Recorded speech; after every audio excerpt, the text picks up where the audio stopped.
if you can feel yourself spiraling over someone you logically know you should release, I want you to stop blaming your heart and start understanding your nervous system.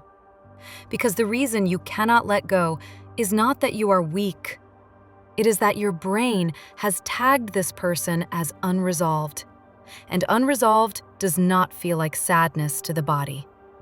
It feels like danger. Danger looks like obsession. Danger looks like scanning. Danger looks like checking your phone like it owes you oxygen. And if this person is avoidant, this gets worse. Because avoidant patterns do not give you clean endings. They give you mixed signals. They give you warmth, then distance. They give you presence, then silence. They give you a moment that feels like a bond, then a gap that feels like you imagined it. So your nervous system keeps trying to answer one question that is poisoning your peace. Was it real? Because if it was real, then why are they acting like it was not? Now listen, this is not a moving on lecture. If your goal is to get them back, the fastest path is not chasing harder or explaining better. The fastest path is becoming so internally steady that your energy stops broadcasting panic. Because avoidant systems do not move toward panic. They move toward steadiness. Steadiness feels safe. Pressure feels like obligation. Obligation triggers fear. Fear triggers withdrawal. Withdrawal triggers your chase. Then they withdraw again. That cycle is why you feel addicted, even when you hate what it is doing to you. So in this episode, I'm going to do 3 things. I'm going to show you exactly why you cannot let go even when you want to. I'm going to show you what keeps the loop alive in your daily behavior even when you are not texting. And I'm going to show you how to hold yourself in a way that creates the cleanest conditions for an avoidant to return and stay, instead of returning and resetting the same trap. Here is the first truth. You are not attached to them the way you think. You are attached to the open loop.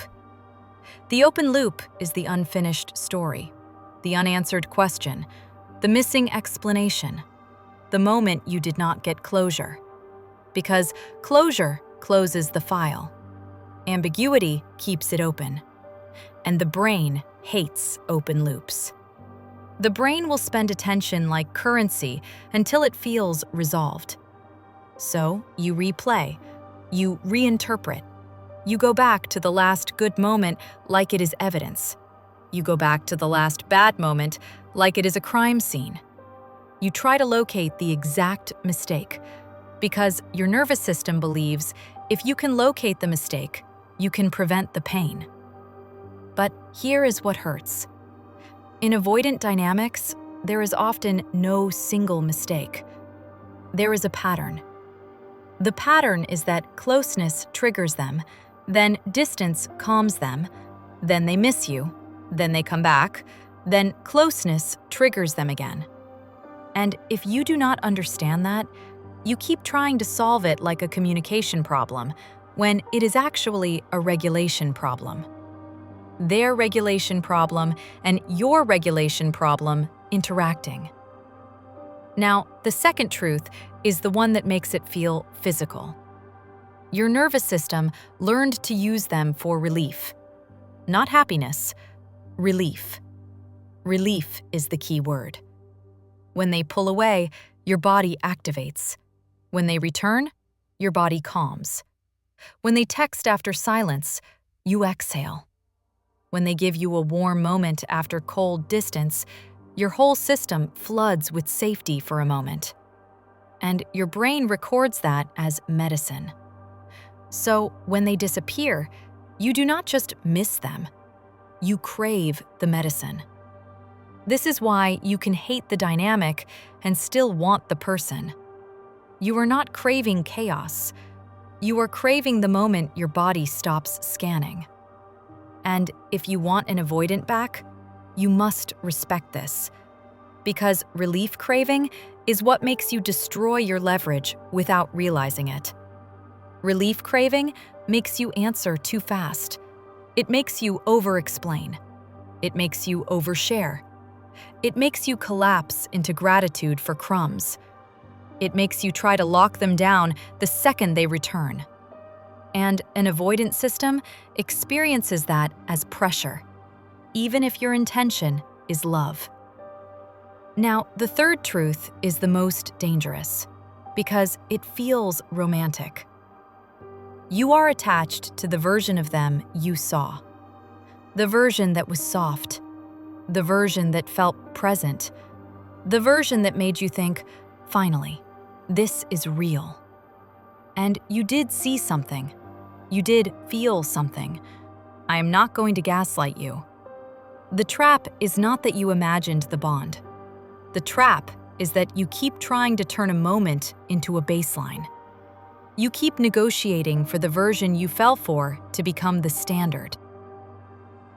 And you do this by performing, by being extra patient, by being extra understanding, by staying calm while your body is on fire, by trying to be the one person who does not trigger them. And that performance becomes your identity. You become the regulator, the interpreter, the one who holds the emotional weight. So letting go does not only feel like losing them, it feels like losing your mission. That is why, when you try to detach, you can feel empty. The emptiness is not proof you should go back. The emptiness is proof that your nervous system was living in a loop of purpose and urgency, and now it does not know what to do with the space. That is important, because if you want them back, you need to handle the space cleanly. Not fill it with texting, not fill it with checking, not fill it with secret monitoring. Clean space is what creates reflection in an avoidant. Panicked space is what creates avoidance. Now, let's talk about the mechanism that makes this feel like chemistry you cannot escape. Unpredictable reward creates fixation. When warmth is inconsistent, your brain pays more attention. When affection is rare, it feels more valuable. When closeness is unpredictable, your nervous system becomes a scanner. It starts treating small signals like major events. A delayed reply becomes a threat. A vague message becomes a puzzle.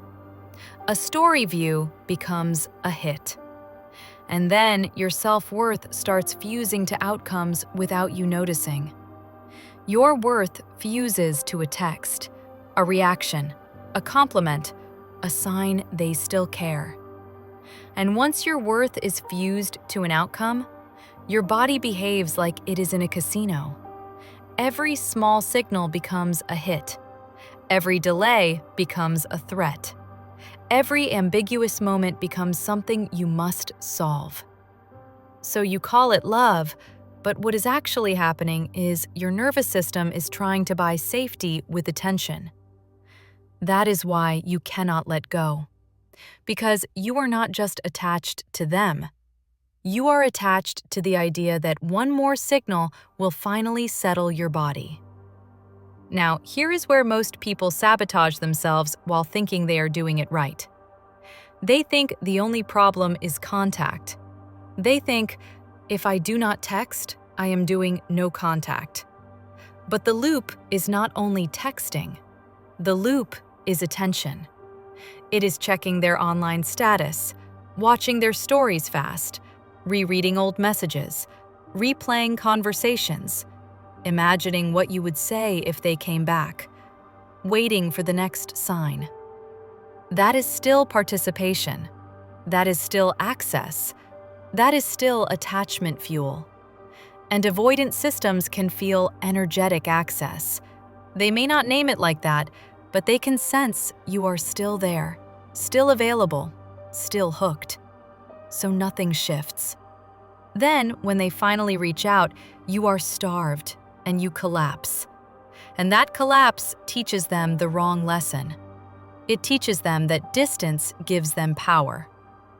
Distance makes you soften your standard. Distance makes you grateful for less. So they do it again. That is why I keep saying this. The solution is not longer silence. The solution is cleaner silence. Cleaner silence is not a protest. It is a standard. It is not a performance. It is a boundary that your nervous system actually honors. Now, let's make this extremely practical in a way that helps you get them back. The first principle is this: reward staying, not return. Return is cheap. Anyone can return. Staying requires capacity. Repair requires maturity. Consistency requires effort. But most people reward the opposite. They celebrate the return. They give full access instantly. They open the emotional vault. They upgrade the relationship in their head because of one message. And then they get hurt again and they say, "I do not understand. It was so good for a minute." That is the cycle. Return, reward, pressure, fear, withdrawal. So here is the strategic move that changes everything. Calm warmth. Warm tone, narrow access. Kind energy, slow pace. You do not punish. You do not interrogate. You do not flood them. You respond like a person who has standards and self-control. And that is magnetic to avoidance, because it signals you will not trap them and you will not beg. Now, I want to talk about the one move that ruins your leverage more than any other, because people do it thinking it is mature. The long emotional message. The message where you explain your pain and ask them to see you. It feels honest. It feels like closure. But in an avoidant system, it often lands as expectation and obligation. Obligation triggers fear. Fear triggers withdrawal. Withdrawal triggers your panic. Then you chase again. So the move is not saying more. The move is saying less with more certainty. Not cold, clean. Clean means your words match your standards. Clean means you do not debate your reality. Clean means you do not overperform to be treated with respect. And when you communicate cleanly, you create something that avoidants respond to over time. Low pressure, high consequence. That combination is what makes an avoidance system adjust. Now, let's talk about the thing that will instantly make you stronger in moments you usually break. Do not act at the peak. In this dynamic, discomfort comes in waves. Every wave has a peak. The peak is when you want to text. The peak is when you want to check. The peak is when you want to send the paragraph. Most people break at the peak. Then the wave collapses and they feel ashamed. And now they have two pains, missing them and regretting themselves. But if you can survive the peak without acting, your nervous system learns a new truth. I can feel this and still hold my frame. Frame is everything with avoidance. Frame is what signals you are stable. Frame is what signals you are not trying to control them. Frame is what signals you are not going to collapse into relief the second they give you a little attention. And avoidants are drawn to steadiness because steadiness feels safe. Steadiness feels like you will not demand. Steadiness feels like you will not punish. Steadiness feels like closeness without entrapment. Now, your fear is going to rise right here. What if I stop chasing and they never come back? Here is the truth that keeps you strategic. If clean space pushes them away, chasing would not have turned them into a healthy partner. Chasing does not create capacity. It only creates management. it makes you a nervous system they manage through distance. But if they have real feelings and real capacity, clean space does not push them away.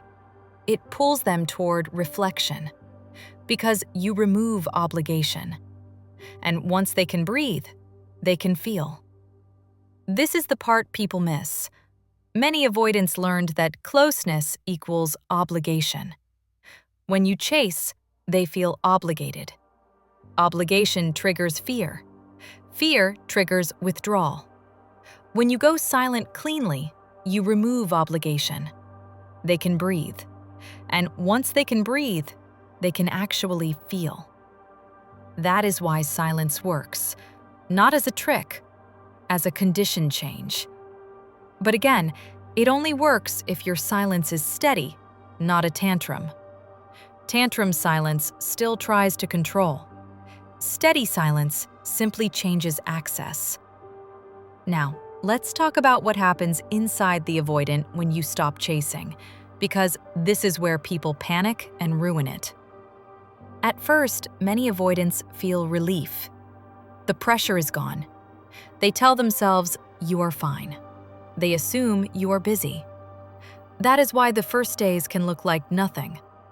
Do not confuse that with failure. Then they notice absence behaviorally. You are not reaching. You are not reacting. You are not available. That disrupts their management system because avoidance is not freedom. It is the management of distance. When you stop participating, their management system loses a key piece. This is where they often circle. They test the water. They send something casual. They look for proof you are still there. And your response decides what happens next. If you reward the test with full access, you teach them they can keep the cycle. If you meet the test with calm warmth and paced availability, you teach them something new. Access is earned through staying. And then something interesting happens. If they have capacity, they start to adjust. They start to feel the absence without feeling overwhelmed. They start to miss you without feeling obligated. And that is the only kind of missing that becomes return with an avoidant. Now, let me give you a clean return structure that is not a performance, but a standard you can hold. Stage 1 is contact. They reach out. Your job is warmth and calm, not relief collapse. Stage 2 is consistency. You watch what they do over time, not what they promise.